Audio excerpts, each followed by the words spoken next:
Hey everyone, Wanderbot here, and welcome to Neurodeck. It is a deck builder about dealing with phobias, mental health issues, and emotional health, and so on and so forth. I don't think it's a roguelike, but if it is a roguelike, then it's par for the course. But if you follow my channel at all, you will know that I'm a huge fan of cards. I don't play a whole lot of competitive card games because they make me sad, but I love single-player ones. And so this one seemed really interesting, not only just because visual details were neat, but also the topics being presented over the course of this game. Either it's going to go really, really cool, or it's going to be kind of tough. We will see. Mental health is a very touchy subject, but it's the kind of thing that we need to have more conversations about, just in general, both as a society, gamers, just people. I've spent much of the last year just kind of thinking about, where's my mental health at? And I'm just kind of coming to terms with a lot of things that I've, been struggling with. And yes, obviously, pretty minor probably compared to a lot of the things we're going to be dealing with here. But that I just never even put thought to any of it up until now. Up until this point, I just took everything for granted. But it's like, no, actually thinking about this and dealing with ways to, help myself heal and, others heal as well, it's an important thing, and I guess society just kind of stigmatizes trying to be mentally healthier. Okay, so welcome to Neurodeck. The Neurodeck is a tool to explore subjects' personalities and dive into their psyche. You'll be able to explore their subconscious thoroughly. Be careful, though. You'll meet their deepest, most dangerous fears, and you'll have to defeat them. Okay, explore the subconscious of a character. Everyone has a past, present, and a future. Past is a good way to understand what you are today. Your present actions will also impact your future state of mind. Time is a continuous flow that can be invigorating, scary, or exhilarating. Learn what they're made of. Lay. She left her country to discover a new world, but has a hard time understanding this new realm. Okay, before we dive into this, I'm going to drop the sound effects a little bit. They're kind of punchy. They're kind of very punchy. Okay, so we're going to dive in. So I will say, unlike this character during game runs. Okay. So, it might be kind of roguelike-ish, in terms of, you go through it multiple times. I know this is an early access, so chances are there's, it might actually be a full roguelike. It's in early access, so there's going to be a lot of content missing. Anyway, Joy. The beginning of the run, you gain 20 max stamina and 20 max sanity. Emotions are a driving state of your mind. They're the basis of a spiritual journey. Your emotions impact your possibilities, your cards. Can you choose an emotion? Which are you mastering? Are you mastering which emotions you're going through? So joy and then 2 more. Okay, so our deck is random thoughts, comfort food, and stress ball. I guess we'll see how this goes. Okay, choose your next destination. Phobia rank 1. Wow, okay, yeah, so this very much is roguelike right now. So anxiety to stick on you, causing indirect damage. Simple challenge can still bite. So do we want Blenophobia or Arachnophobia? Okay. First off, what is Blenophobia? I'm just going to look these up. Blenophobia, fear of slime. Huh. Okay, well, on a personal level, I'm scared shitless by spiders. I do not want them near me. I guess I'm the dedicated spider slayer, but that's mostly just because I'm taller than Shell is. In our household, but she does slay a bunch too.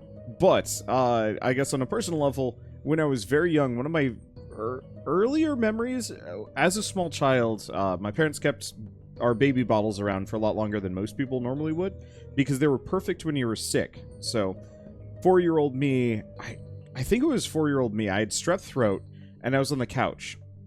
Baby bottle, whatever. Warm milk. Nice. I start, sucking on it because reasons. I was thirsty and wanted more milk.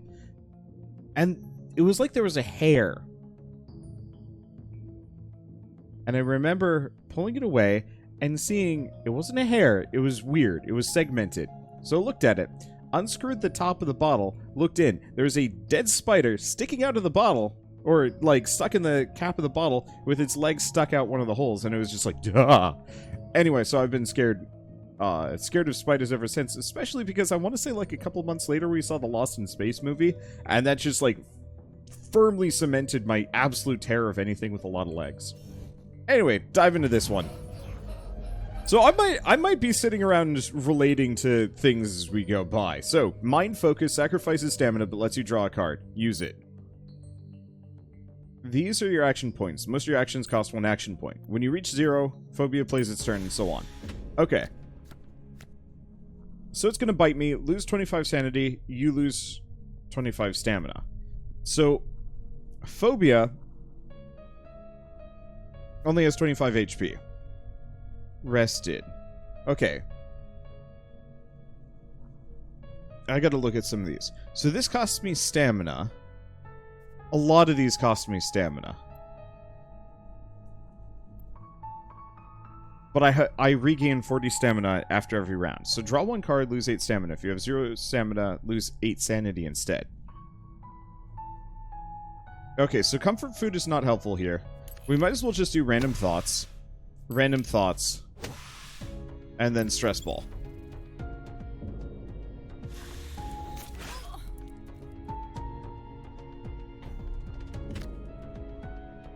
Okay, player's turn. So one thing to note. Oh.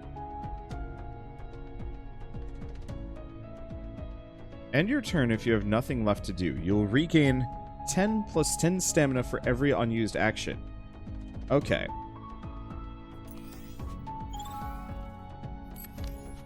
Let's grab those. Random thoughts.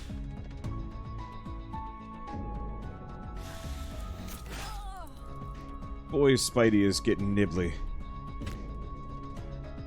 Let's see. It's got 7. Honestly, let's just keep hitting him with whatever. Let's do a mind focus.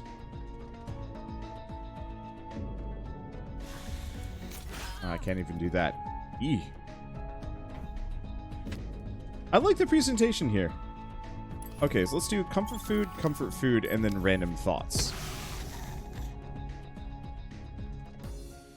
Boy, I wish I could just throw this stuff at Agoraphobia and make it go away. Okay. So. Phobia gains 4 anxiety. Phobia loses 0 times, so whatever number of cards times 2 HP for every card in your hand. Phobia loses HP, doubled if it has block. Player gains rested, Phobia loses HP. I'm gonna try and go with retro gaming. I'm curious about what anxiety does, but I'm assuming it's a damage over time. Okay. And it looks like my stamina and sanity went back up. So sleep. Sleeping gives you new resources to fight the different obstacles in your life. It helps you reorganize and understand the activities of the past day. Or, gymnasium. Will and body are united to carry you towards different adventures of life. Take care of them. Let's go to the gymnasium. So, gain stamina, gain sanity. My first binge drink. They told me it was an ordinary party in an ordinary apartment. But, the apartment was hidden under half-full bottles of transparent alcohol.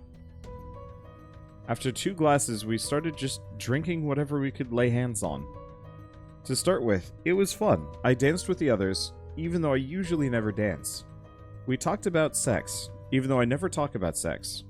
We even flirted. I loved it. I wish I were this outgoing when sober. But I might have taken any sort of drug without knowing it. In any case, I didn't throw up. Take the wins as you get them. They had to bring me home, my feet dragging on the floor. Luckily, I'm small, and my friends were big. The pain woke me. It felt like my skull had been split in 2. This is really awkward and hard to read. Okay.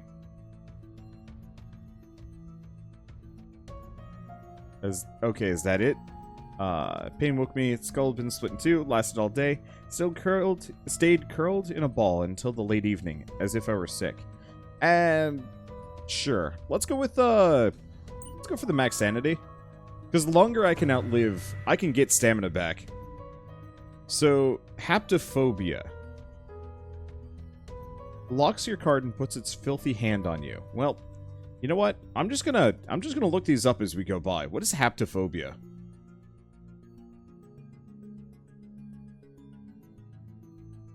So, fear of being touched. Makes sense. Let's go with that one. I don't relate to this one as much.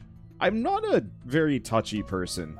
And if I got a migraine, I do not want to be touched. But it's less of fear and more of a just physical pain. Anyway, items are attached to your character for the whole current fight. To use them, you have to click on them. Each consumes 1 durability. At 0, they break. You can't draw the same item again until you've used it entirely. Okay. So lose 20 sanity, lock 2 cards for 1 turn. Locked cards can't be played.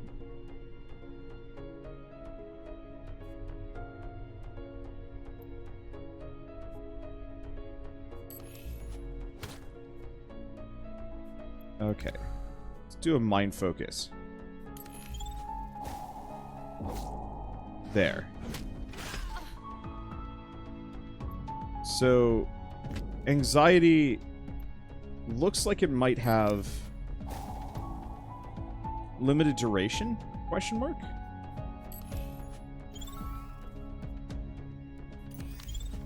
Okay, we'll just hit him with that.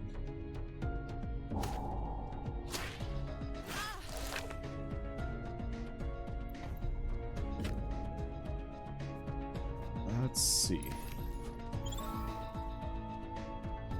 I mean, honestly, at this point, we've beaten him. I'm just... Have we? Or not? Okay. I thought I'd straight up hurt it, but I guess I didn't? I don't know. Anyway. Player gains rested, you gain an action. Phobia loses 5 HP. You add 2 big cleanings to your hand. This card fades after use. Oh. So it's like a stamina dump. Player gains 4 rested, loses 6 HP. Or player gains 5 wrath. I'm assuming wrath just increases my potential damage. That's a heavy stamina drain, though. Let's go for hug.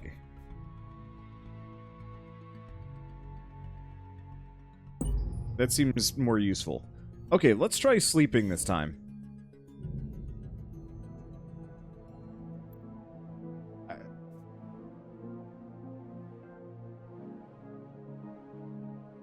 Gardening seems like it could be really overpowered.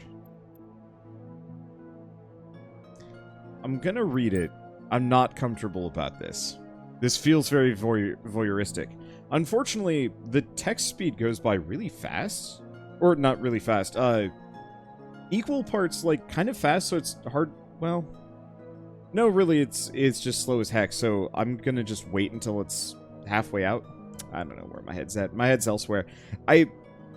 This feels odd to me, just in terms of, like... It is realistic, I'm sure, but it's also one of those where it's just, like...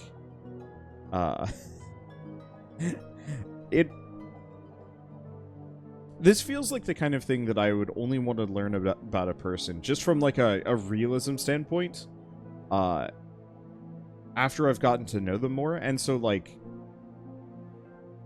This is just... odd. Okay, anyway... Erotic dreams are not always pleasant. Sometimes we dream about people we never want to do anything sexual with. I dreamed that I was doing it with my roomie. I never thought of her that way. At least, I don't think so. I feel abused by my own brain. Didn't give me the choice. I never told my roomie about this, obviously. So I'm gonna grab gardening, even though it's probably actually not good for me.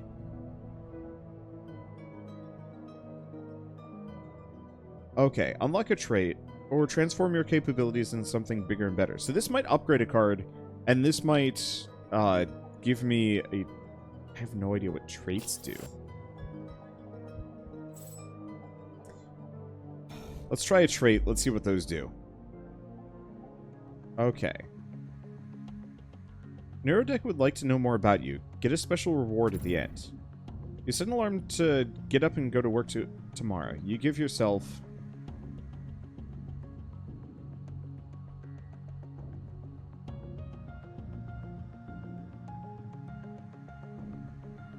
Mixed on this one.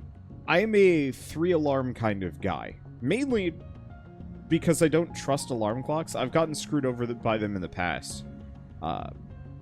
Not that often, but it was one of those where I've missed a number of my major, well, not major life events. I missed some things that actually would have been really nice, but I slept through them because my alarm just didn't go off. So I had a bad sleep schedule in college, and I set an alarm for noon. It didn't go off. Thing was, I had a job interview at 2, and it was like one of the cushiest jobs on campus. All I had to do was just hang out in a room and make sure people playing pool didn't break anything for like a couple hours every Friday night. Would have been really nice, easy money, and would have cost me nothing. And my alarm never went off, and I woke up because my roommate came into the room at 2, so I charged down to the office to try and, you know, still have my interview, and they're like, nope. It sucked. Ultimately, I didn't really need the job. I got other work, but it still was one of those where it's like, ever since, I've just never really trusted alarm clocks. At least on my own. And also, especially when I'm traveling, it's miserable. If I have like an early morning flight or something like that, I will straight up just stay up the whole night because I'm terrified of missing my alarm and therefore missing my flight, because I have no idea how I would even manage to cope with that. And in a lot of cases, when I'm going somewhere for like a big trip, if I miss my flight and I have to like wait a day or even wait X number of hours, that could screw up my whole trip, and I'd rather just be really tired for that first day, sleep a ton, and then wake up slightly fresher the next day. Maybe, I don't know. Anyway, nowadays it's just an hour to get prepared. Take a look at your body in the mirror and you tell yourself you want to slim down. You review your eating habits and or add some sports to your schedule. Don't. I love to, but I've got like Ring Fit and I've got a little biking thing that I can put underneath my desk, but it's just hard to do. I guess today wouldn't be bad. Friday evening, snacks, brain off, and streaming. Brace yourself, it's time to party. Definitely the first one. Uh-oh, paperwork to be done. I'll put it there and hopefully forget about it. This is unbelievably true. Build that Swedish furniture. I mean, I guess A. I feel like there's a lot of other options that could also apply here. Specifically, if I have to build out that Swedish furniture, I grab Shell. She likes doing it better than I do anyway. I'm just there to tighten all the screws to maximum tightness. Anyway, I'm lazy. On your first turn, you get 2 random positive modifiers. Cool. Well, time to do Squalophobia, I guess. I don't really like the descriptor of lazy there. I'm a procrastinator, but I feel like a lot of it just has to do with more anxiety than actual full laziness. And I feel like just by labeling me lazy... I'll talk about this in a little bit. These are your traits. They're linked to your character. They're activated automatically. Okay, anxiety is maybe bad? We will see. So...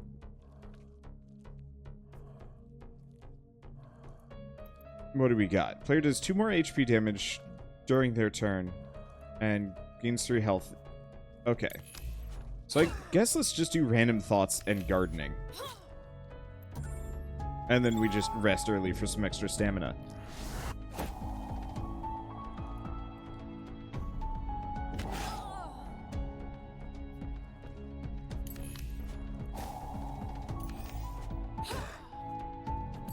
Let's see, we might as well do that for a little bit.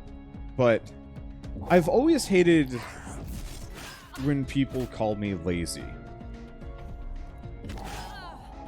And I think an amount of that very much, well, I don't know.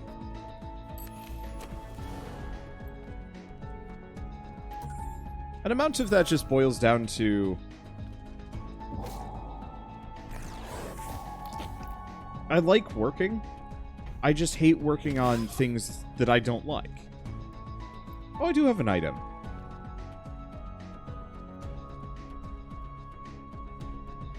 Oh, item, of course.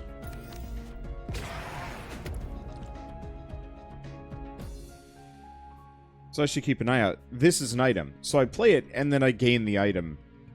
I thought an item was something else. Okay, so we want to grab fruit. Especially because the rest of these aren't that helpful.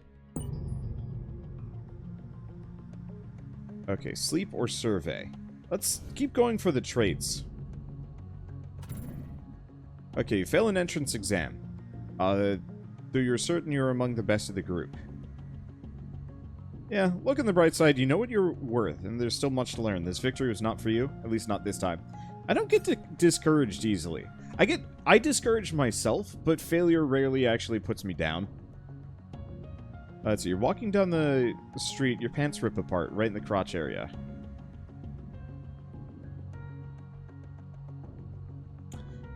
Okay, so definitely had this one happen to me. I was at so, my parents are frugal as hell.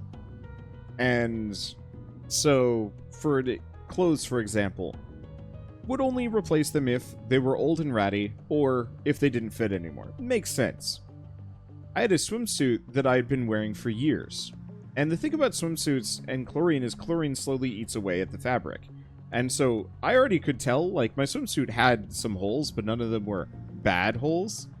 But I already could tell that, like, hey, this, you know, I need a new swimsuit. And my parents are like, nah, you'll be fine. But we also lived in Southern California. We go to a lot of like, public pools and, like, water parks, which is fine.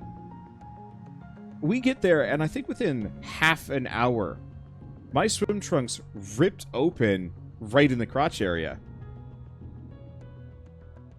And I remember vividly begging them, like, hey, you can see way more, like, it's not like it was a small rip. This was, like, big enough that if I did anything, you could see my bits. And I just remember wanting to go home so bad. And them just being like, no, just get in the pool. No one will see. No one will care. And me just being actually kind of freaked out because, like, I mean, I was like 11, 12. I didn't want to go around just flashing people constantly. I think I eventually managed to convince them to buy me a swimsuit from one of the super overpriced, like, I guess gift shoppy things at the entrance, but like, it was a struggle to get them to actually do that, because, yeah, they were just like, yeah, just whatever, it's not a big deal. It's not a big deal, no one will notice, and we'll be going home in a couple hours anyway, but, like, I don't know, that one stuck with me. Nowadays, I still feel like there should be a C option, which is just, like, you get super embarrassed and you fix it anyway. Like, I would not laugh in this situation most of the time, but I would definitely still find a way to hide it until I get home. By some miracle you get a date on Tinder. That ain't happening. You say nothing to anyone about it and hope that you're a good match. And it doesn't matter if you're not. Huh.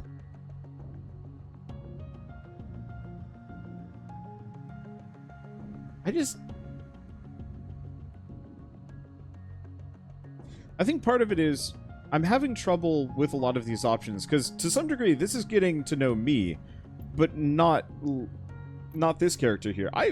We don't even know who this character is. Yeah, and so it's like, I mean, obviously B, just because A, this is like such an antithesis of my personality. Like, I talked about Shell a fair bit before we started dating. At least some of my friends who had no idea who she was knew who she was when we started dating, just because I talked about her before. But this is just, I don't like this. This is terrible wording.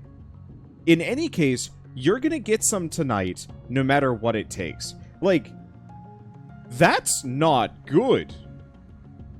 That phrasing is real bad. I don't like it. It is very, very... There's a line between aggressiveness and active predatory behaviors, and framing it like, you're gonna get some tonight no matter what it takes. Like, oh. Anyway, say nothing about it. I hope you're a good match. It doesn't matter if you're not. There are many years of without needing one. Once again, you find yourself needing social security. I mean, yeah, I was on unemployment for about half a year. in 2014 after I got laid off. It's fine. You get caught in a debate. As you fiercely make your case, you start to realize that you're wrong. I mean, I actually really like this point because in so many cases, people will just keep doubling down and getting worse. I've lost friendships to people that take the A route, where they are wrong. They know they're wrong. They admit that they're wrong either during it or after the fact, but they keep doubling down because their pride won't let them fully accept that. You know, they might be like, yeah, but, or I'm sorry, but, or, you know, you have a point, but, and then they get really mad and kind of like flip it back on you, and it's awful. Anyway, you recognize that you now have doubts about your opinion. You'll have to think about it. That's what debates are for. And I am humble. Maybe? Classroom. Quiet classroom with only a teacher. He agreed to give you advice after classes. Okay. Transform a pack of cards into another one. So, random thoughts turns into anarchy. Phobia loses 10 HP. Remove all of the phobia's modifiers.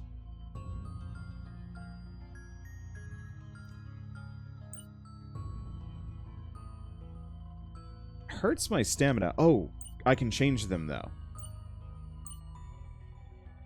Let's get rid of retro gaming. Maybe? No, it's good. I don't know. Getting people to repeat themselves because I didn't understand. Yeah, we're just gonna wait until this fills out. I really wish I can click or something to speed this up. I honestly do not know why it is this slow.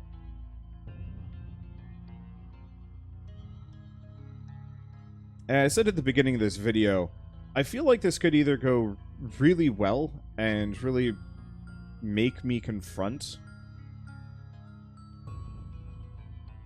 mental and emotional issues, and I think it is. I'm still kind of worried about a lot of this treatment not feeling healthy. Like, random thoughts turning into anarchy just feels really strange to me. This would be the kind of thing that you'd actually do like an event for. Because currently we're just a person that has a stress ball, hugs people, gardening, fruit, retro gaming, and then suddenly anarchy. Like, that's admittedly probably one of the most Portland things I've heard in a while, but it doesn't make sense. It's just a card for the sake of a card. And I feel like a lot of this should be more of a response to choices and actions over the course of the game. You know, growing stronger as a result of how you tackle things. And I think this would have been better not as a roguelike. Anyway, at the beginning I tried my hardest. With every last bit of tenacity I possessed, I asked people to speak to me in not in English, but in their language. As a foreign student, it was my responsibility to learn, obviously, but it was harder than I thought. To start with, I asked them to repeat, often asking them to slow down a little. A lot of people got tired with that, and very quickly I spent less time with people who didn't have the patience. And there was a lot of them. I ended up cutting my social circle down to the people who actually preferred to speak to me in English. At least it let them practice in their second language. So in the end, I preferred to speak in English. 2 years after my arrival, I still don't know the local language. Most of the locals don't speak English. Yeah. Oh.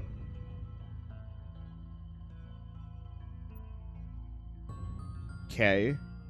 So we got herpeto, which probably fear of reptiles? Or herpetophobia?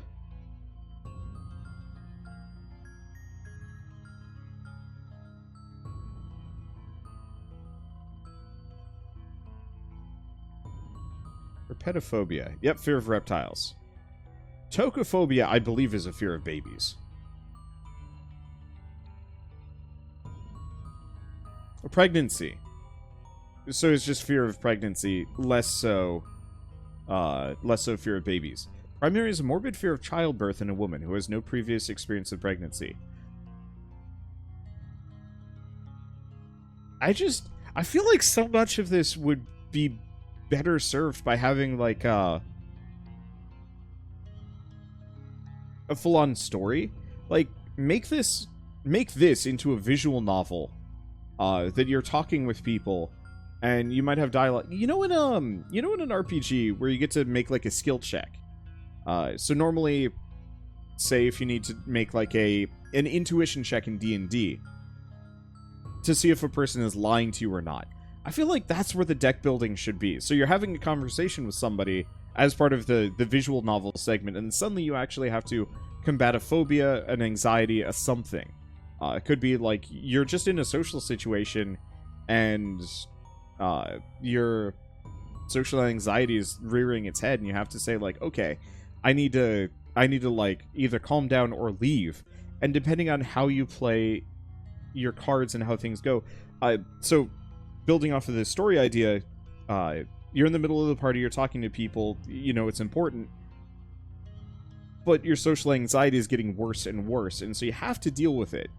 And so you go into the deck builder mode, or the deck builder mode, the card battle mode to kind of combat it, and you have your coping mechanisms, and maybe you only have a certain amount of coping mechanisms that even apply. You kind of have to mix and match whatever your build is at the time, based on environmental conditions, based on what you came prepared with in your current mental state. And so then you have a battle with social anxiety, right then and there in the party. And it could even be like talking to another person, interacting with people, just a bunch of little stuff like that. And you're not even necessarily meant to win, but depending on how you do in that battle, you either stick around and have a good time, stick around but it's not so great, you take short breaks to go back into the back room, and maybe somebody notices, but then they talk to you, and maybe you get like a more close personal connection that you might not have gotten if you just played normally, or like you won the battle outright and hadn't gone away to like go to a quiet room. Or you lose the battle outright and you go home. And, either maybe somebody notices, like if you lose really badly, maybe somebody notices that you're having a bad time and they help you out. Or something. This just feels so impersonal. It's just kind of like, okay, here's a phobia, fight it. Here's another phobia, fight it. Here's some tools. And it's like, it feels very indelicate, and it's bugging me a little bit, because I wish it was more a case study on a person, as opposed to a deck builder with mental health as a theme. Anyway, Tokophobia. Let's fight some babies. Duh.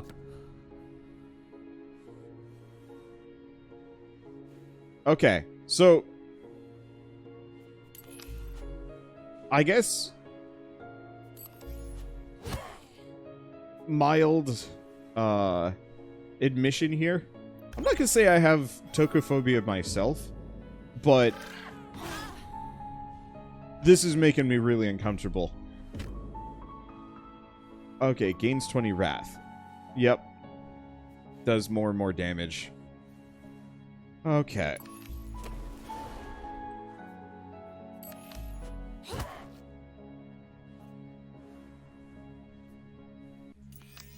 Let's do that.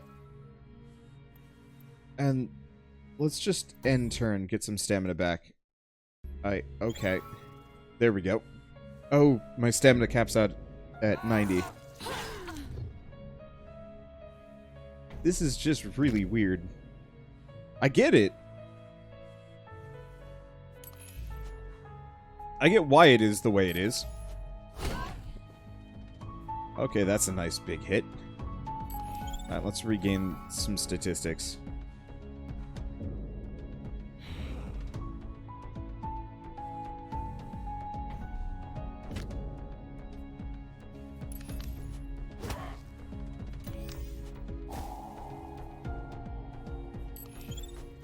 I'll keep pizzaing. We'll have to end turns at some point soon.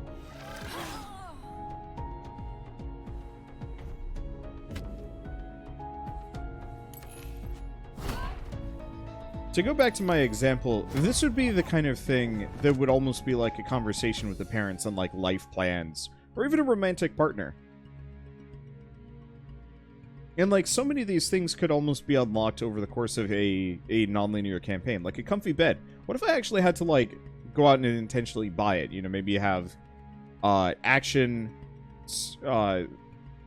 maybe every day is almost broken up kind of Persona stuff. Oh shit, that'd actually be really cool. Have it kind of be a Persona thing, maybe a little bit more branching, but, you know, maybe you have limited funds, limited time, and so on and so forth. So save up, you buy the bed. Bed gives you a nice boost. Phobia loses 5 HP plus 1 HP for every rested stack on the player.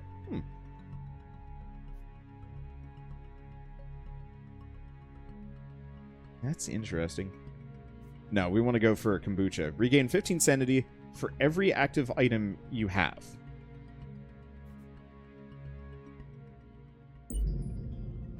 Okay, memorial. It's time to commemorate some events of your past and discard them.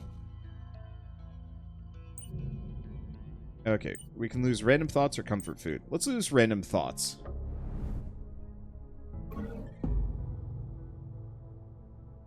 Duplicate your knowledge. Add a card from your other emotions, duplicate a card from your deck. Let's do that.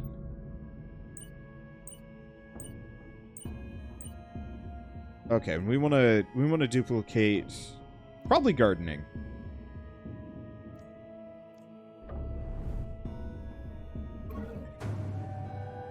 Okay. Agoraphobia. Slowly deprive you from your soul and discard your hand. Sure. It's fine, I think. Okay. So agoraphobia is anxiety disorder where you fear and avoid places or situations that might cause you to panic. Huh. That might cause panic, helplessness, or embarrassment. So, I always thought agoraphobia was just kind of a general fear of, like, leaving your comfort zone, which I guess is kind of true, but this makes a lot more sense. I honestly feel like this game should have actually, like, if you could click on it, and maybe you can elsewhere, but, like, you can click on it and you actually read not only about the phobia, but, like, medically agreed, yeah, I guess medically agreed upon coping techniques to actually deal with this. Because, like, currently I'm shoving pizza, kombucha into my face while gardening and thinking about random garbage and hoping that solves my problem. Which, like, I mean, maybe it does, maybe it doesn't. Let's do some random thoughts, mind focus twice. I need some items here. Lose 20 sanity, lock cards. Okay, well, that's fine.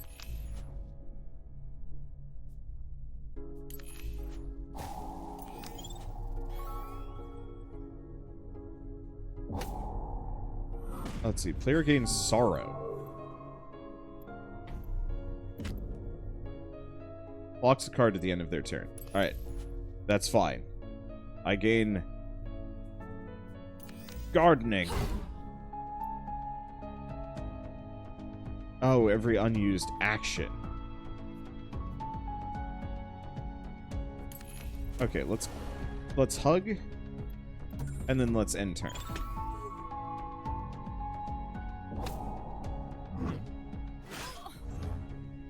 They don't actually hurt that much.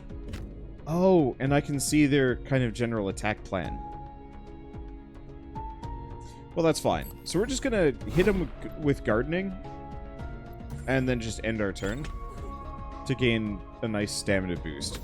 We're doing fine. Okay, maybe not. Lose 40 sanity. Rude.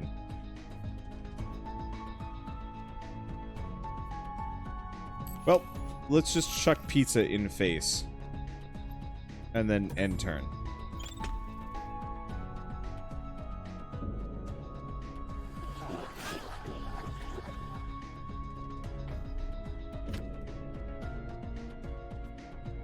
Okay, regain 15 sanity for every active item I have. Pizza. A pizza. This is not healthy. Like, I realize I'm nitpicking with a lot of these things, but we're straight up self-medicating with drinks and pizza. To some degree, I feel like comfort food, for example, should be a card with a limited amount of uses overall. It should not be a basic starting card, or maybe it even could be. But it should have a limited number of uses, say like 20. And then after that, it actually turns into a disorder. Just because, like, eating that much comfort food is bad for you. I would know. I definitely have a belly, probably as a result of the amount of comfort food that I eat. Okay. So, Pain Pill, 2 actions. Card fades after use. 2 Wrath for every Mind Focus you use this fight. Oh.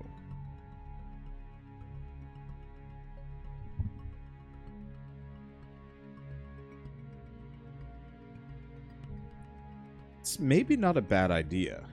A little expensive, though.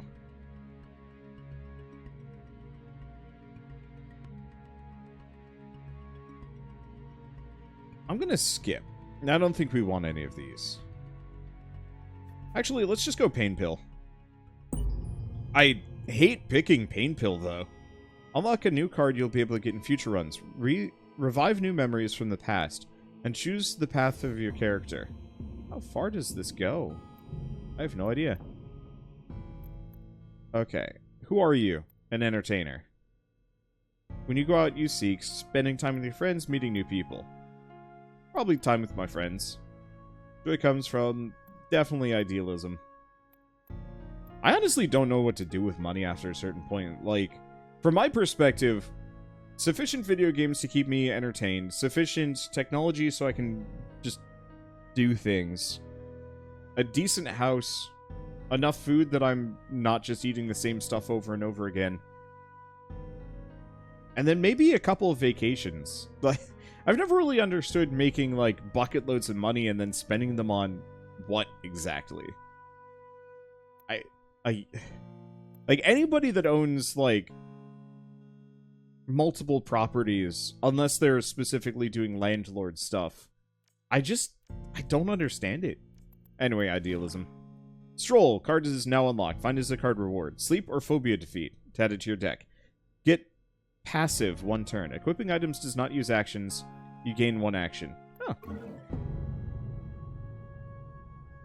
Okay, duplicate a card from my deck or sleep.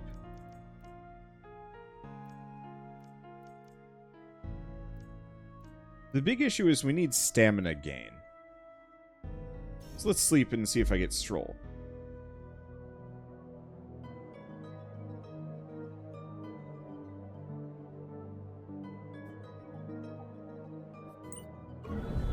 I don't really like these options. Okay, Squalophobia.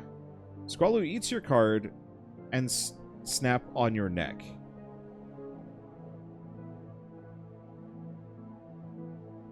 Squalophobia is fear of sharks and other sea animals. Let's go herpetophobia. Maybe? Nah. I at least can relate to this one a little bit. When I was younger, I used to live in Del Mar, California. Lovely area. Let's see. Let's just end turn. Lose 30 sanity. Phobia gains 10 block during its turn and eats 2 cards in your hand. That's rough.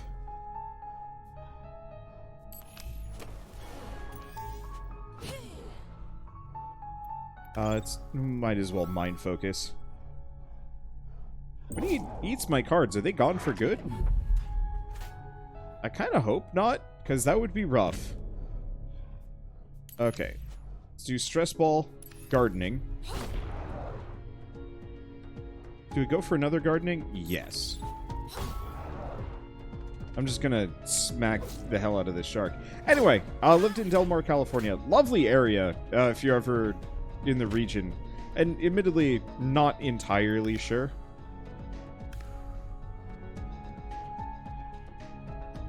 Let's see. Can't hit him with Gardening. It's end turn, and hopefully we can hit him with Gardening on the next round.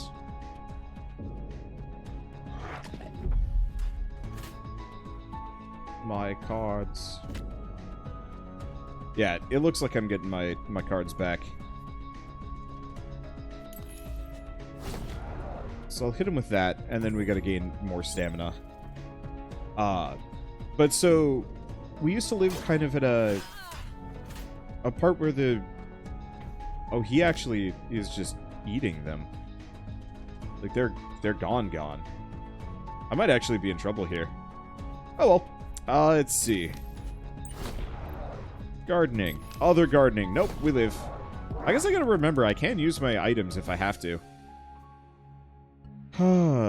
Broom. Discard a random card. Phobia loses HP. House Party. Transform each rested into Wrath. Or Stroll. Gain passive 1 turn. Equipping items does not use actions. You gain 1 action. Which should actually work really well for me. Kind of. Boost your next fight. Unlock a trait. Let's unlock another trait. Wait. Oh, did I not unlock the other trait? Ah. Humble's not even really that helpful anyway, so let's just do another survey. Merciful and resentful.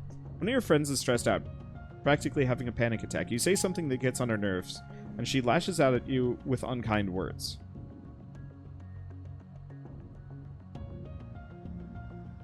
I'm mixed on these. So, I've had some friends over the years say some truly unkind things. And it has damaged my friendship with them. And my perception of them. Trying to think of good examples. I've got a couple. Some are a little bit more personal, some are not. But, a while back...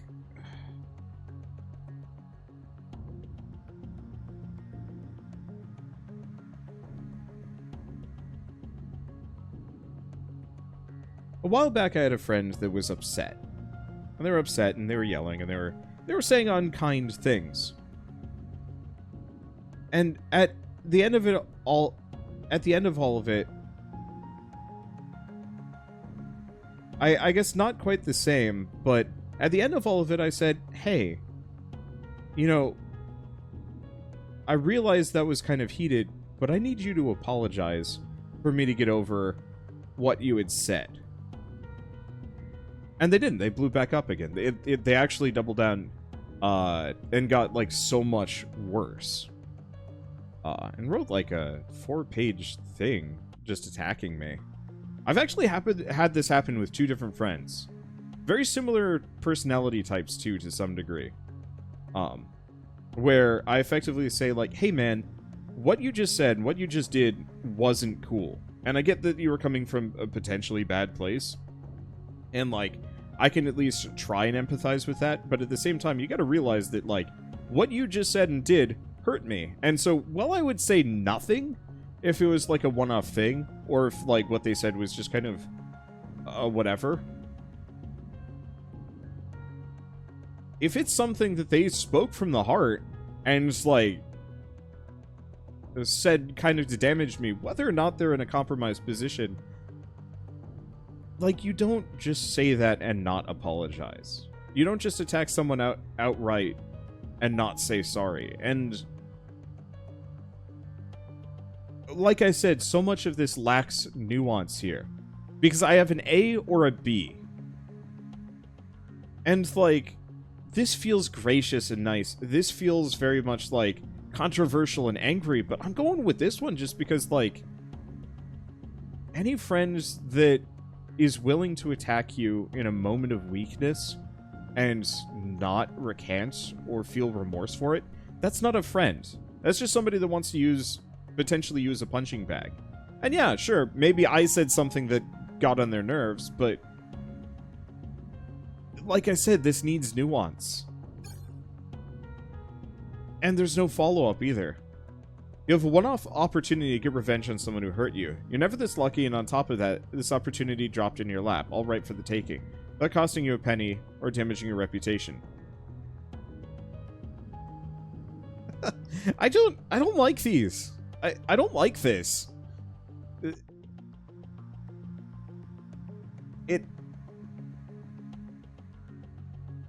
It's textbook. It's all just textbook. but it's not necessarily even that, because there's no follow through on anything. We just kind of have fear, move on. Anyway, you don't hesitate for a second. Your tormentor will get what they deserve. I'm kind of a vindictive person. Usually when it comes to revenge, I very much just go with the best revenge is living well, and I do a very good job with it. For the last thing where I was talking about the two people that went off on me hard. Afterwards, I just said, all right, I'm moving on, and I'll just have a better life in your absence. And I generally did. So with the first guy, I effectively just moved out. Just said, you know what? I'm going to study abroad. I'm not going to think about you again. And I'm just going to focus on me, finally. As opposed to putting up with your garbage. And kind of the same thing with the second one. That it's so much easier to just say, like, whatever, screw you, bye. And I guess that's the second one. But I have another example of... There was a kid that absolutely hated me in middle school, and I hated him back. He was a shit. And one day, we had to do... We were in the same youth group together, which didn't help. And for whatever reason, they put him in my mother's car to go to, like, a weekend retreat. Back when I still did these things. And he brought all of his Game Boy Advance games. And on the way back, he left them in my car. I kept them. No one even knew. I even offered to bring him back to him. And he never... He was like, yeah, you know, whatever, at some point. I was moving out of state within a couple of weeks or days or something like that. Like, it was pretty close together. He straight up screwed himself out of his Game Boy Advance and all of his Game Boy Advance games. And he never got them. And so we moved out of state, and I just gave them to my dad. And I did not feel at all bad for what I did. I still don't. It was a lot of money. It was like $200 worth of stuff. And I was just like, well, I guess it's mine now. Yeah, we're definitely on the resentment. Mercy is important when a person deserves it and actively works towards... I'm not going to say earning it, but it's like I said, this has no nuance. For all of these people, all of the people that I resent, and to some degree still resent, they never really went towards mercy. You suffered injustice you have no way of correcting. So your rage boils within you, another reason to be filled with hatred. Not that there weren't already enough reasons. I turn to look at Shell. She is very much this one. She is burning with rage every day. But for me, better to suffer injustice than commit it. You wouldn't like to be in the shoes of one who inflicted this on you. This is something that actually took me a while to get. Back when I was a kid, I moved around a lot, so I was always the new kid. And a lot of places that I moved to weren't that welcoming to new kids. I think that's kind of always true. No matter how good people are, the new kid is always still kind of tertiary. And unless they really get absorbed by, like, a pre-existing clique, they will often stay very much kind of the new kid outcast forever. And maybe some part of this is I can't conform very well. I can to some degree, but if it's a group I don't mesh well with, I just leave. And what that ended up meaning was that I never actually really had any particularly close friends. I still don't. And so I can do the chameleon thing for a little while. You know, I can conform, I can mesh with the group, have a good time. And then after a certain point I just realized, like, I'm not friends with these people. I'm friends with the idea of these people, and they're friends with the idea of me. And even then, we're not that good of friends. Like, they might not reach out to me, and I might not be interested in spending time with them outside of whatever enforced setting that I'm in. No, this has nothing to do with Wholesome Verse. This has to do with mostly just me in school and in college and some other things. That it's very easy for me to gain friends, and it's very easy for me to lose friends. And oftentimes it's a very impersonal thing. But it meant that I always was kind of somewhat seeking validation from the groups I was in, because I wanted to be a permanent member. And so often I would end up being, I'm going to say kind of territorial, that I would actively perpetrate the shitty things that they did to me on other people that were even newer and less stable than me. Because initially I was just hoping to gain their approval. And, you know, years and years later, I've realized that was monstrous of me and I never should have done that. But it took me a while to figure that one out. And the thing was, it never helped me. I never became better friends with these people. Shell likes punishing evildoers, though. You have to deal with a toxic manager. It sucks to be him. Let's see who can be the most toxic, or keep calm, carry on until you can get out of the situation. God, I've got a story for every one of these. I worked at a grocery store for a while, and the manager was a shit. The whole store was terrible. Market Basket in Massachusetts. Maybe an okay grocery store, but they don't treat their employees particularly well. It was kind of okay, but their dress code was awful. There was a number of things about that chain in Massachusetts that was atrocious. But they had a dress code where you had to wear semi-formal. You had to be semi-formal at all times, which meant button-down, dress slacks, and black dress shoes. They didn't allow tennis shoes for years. And especially the years that I was working there. I could not wear anything other than my really restrictive, not that comfortable, and definitely not designed to be stood in for 8 hours straight dress shoes. And I was the guy that had to push carts outside. So I had blisters, and it was bad. And so there was a point where a lot of us cart monkeys were like, hey, we need to actually wear real shoes. You know, we have black tennis shoes. Can we wear them instead? And one of the managers was straight up just like, no, you need to wear these dress shoes. And it actually went up to the upper management, and they said, no, you got to wear the dress shoes. You got to be, you know, you got to look nice. I'm pushing carts in a dingy store in a dingy parking lot. Like, Market Basket was not high-end, but they had this, like, weird idea of the veneer of it. And so the manager would enforce that you had to wear dress shoes. So what I'd do is I'd bring black tennis shoes. While I'm outside, I would wear the black tennis shoes, and as soon as I had to go back inside, I'd switch back into my dress shoes. Never caught me, but I hated him. A couple of years later, everybody on the at the chain went on strike because of an ownership issue, but effectively no one was working there except for the management, and so toxic manager that was enforcing the dress code to the T, as opposed to everybody else who kind of was just like, yeah, we don't care. I saw him outside, full suit, because the managers had to wear suits, or at least kind of like the full semi-formal business casual, that's it. It's been a while since I've worn clothes that aren't just super comfy. I love my job.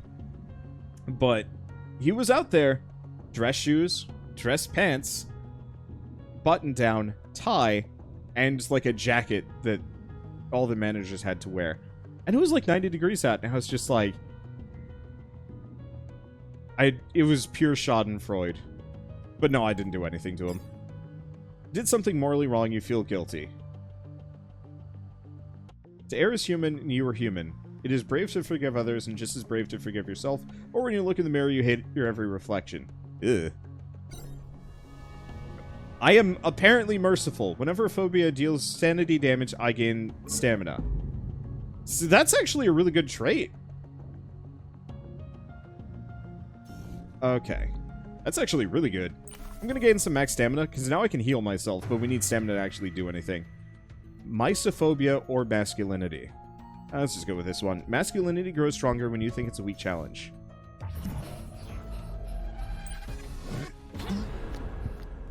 I don't really have issues with masculinity on my own. Like, I'm one of those guys that was perfectly willing to just, like, wear a dress because whatever. Let's see. I wonder if you can go above. Let's do a mind focus. Pain pill. Fruit. Oh. Pain pill. Oh. Are there diminishing returns on that? Comfort food. And let's just end turn. Which is probably what I should have done instead of the comfort food. Honestly, we might even want to just get rid of comfort food if I can. Gains 40 wrath. Oh, Jesus.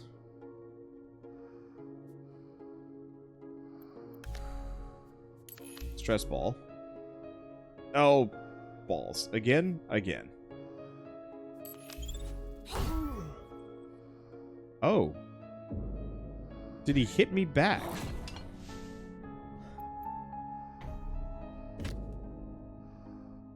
It's got mean.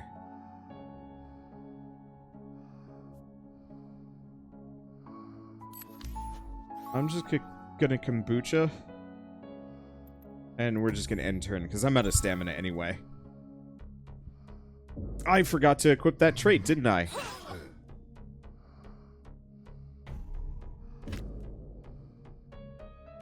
I think we lose to masculinity. Which just feels weird to say. I guess I will hug, and then end turn.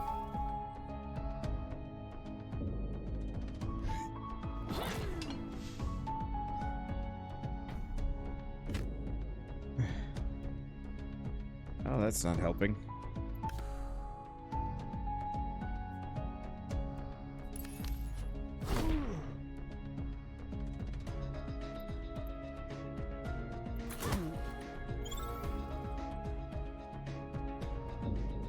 Nope.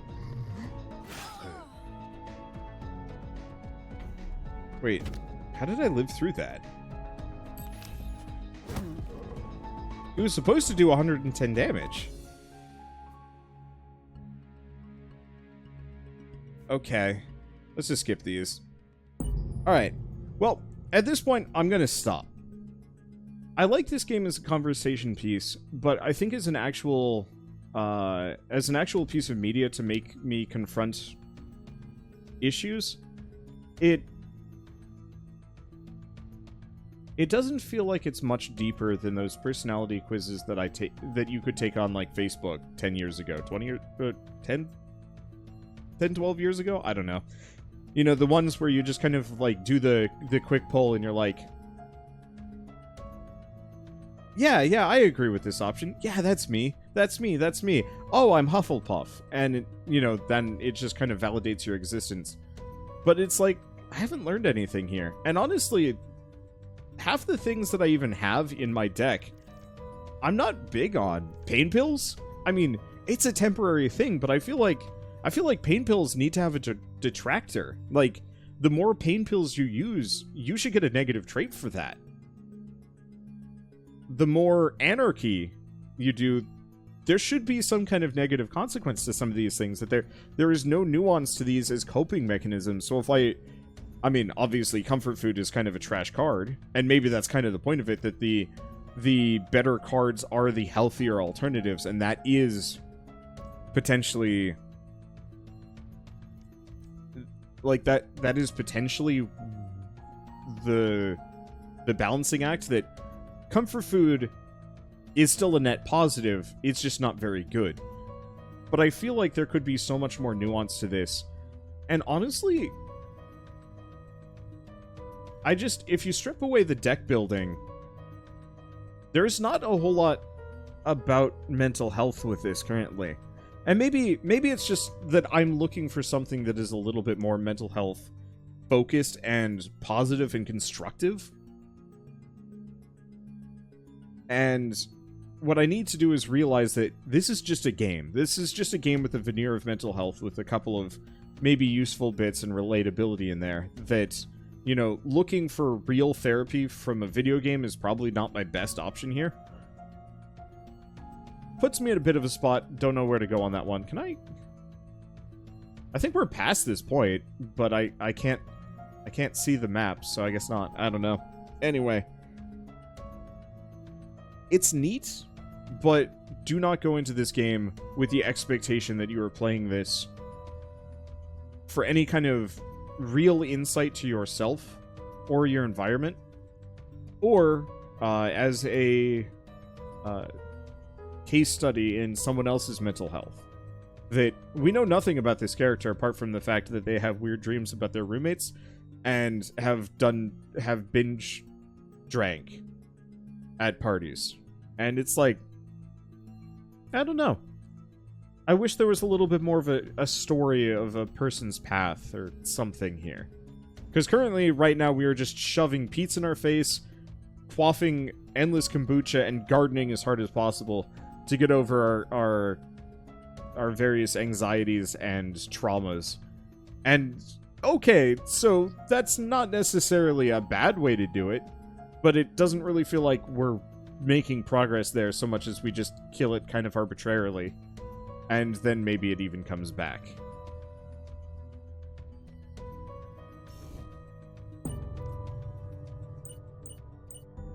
Oh, so I can actually remove anything I want. Originally, I thought I could remove others? I don't know. Let's see. Anyway, I'm gonna get rid of random thoughts. Yeah, where am I? I'm at 19, going on 20. I have no idea what we have left here. And this run, I mean, this video has already gone on pretty long. Partly just because story time and so on and so forth. Entomophobia, which I think is just fear of bugs. I'm gonna, I guess, sit us here and kind of close this out while we fight this thing instead of just sitting on a menu. So, ultimately, I stand by my statement of, like, this seems like a really neat game. But, on a functional level, it is okay. This is supposed to give me 2 actions. Oh, that's why. It costs 1, gives 2. Okay, we're just gonna rest, because I do not have a whole lot of stamina. Also, this is getting, like, ridiculously hard. Like, you lose 40... You know what? Let's just close this out, because I'm gonna lose. Is the real answer here. I mean, maybe I won't, but, like... This sucker hurts. And I do not have the cards to cope with this.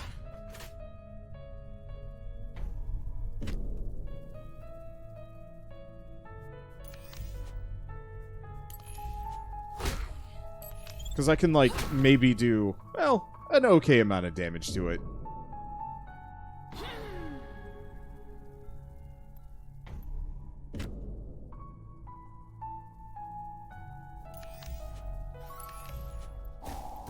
But, like, I'm in trouble.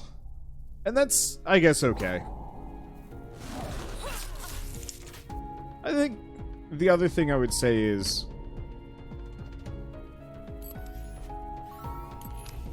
As a deck builder... Yeah, what was even the point of that? I should have waited.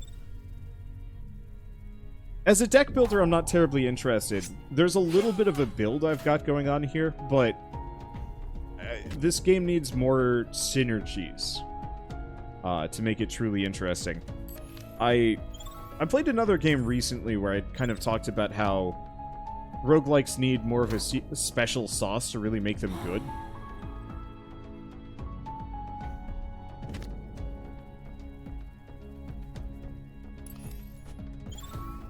And I feel like this doesn't have that special sauce yet. I might actually win this thing. It hits hard.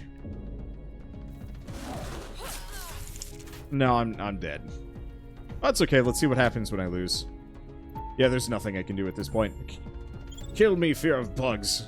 Let us see what happens when I lose. My mind. The phobia defeated your mind. Your body is still up and running, so maybe you can give it another try to solve the Neurodeck. Honestly, I don't think I want to. I kind of stand by my point of...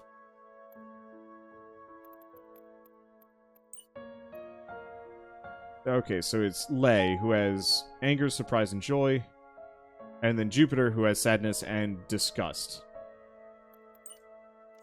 And then we have cards. But no, I want to see more to this. It does seem like there are actually quite a lot of different cards. Some of them might actually be useful, but I'm noticing a lot of them are just like, restore 10 sanity, phobia loses HP. That I want to see cards that actually interact with each other. And we had a couple of those, like item stacking with kombucha and gardening seemed like it was super valid.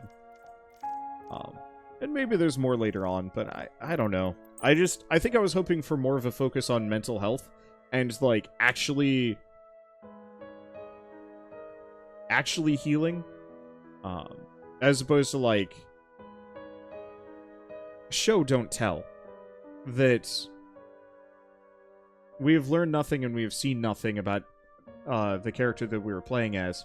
We were just kind of shown that they were defeating their phobia through our gameplay actions, which, I mean, really, yeah, I can't get over the mental image of a character shoving pizza in their face as they're just, like, staring down an iguana.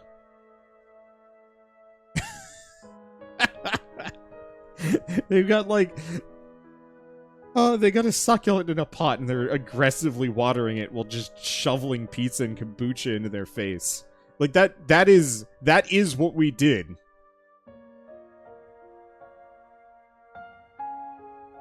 And I don't feel like that's really good therapy. So anyway, I don't know. I don't know about this. I'm going to leave it with that. So, if you guys like this video in any way, shape, or form, leave me a like, helps some other you know. And if you want to see more random indie games, hit subscribe, because I've got a ton of indie games to check out every single day. With all that said, thanks for watching. I'll see you next time.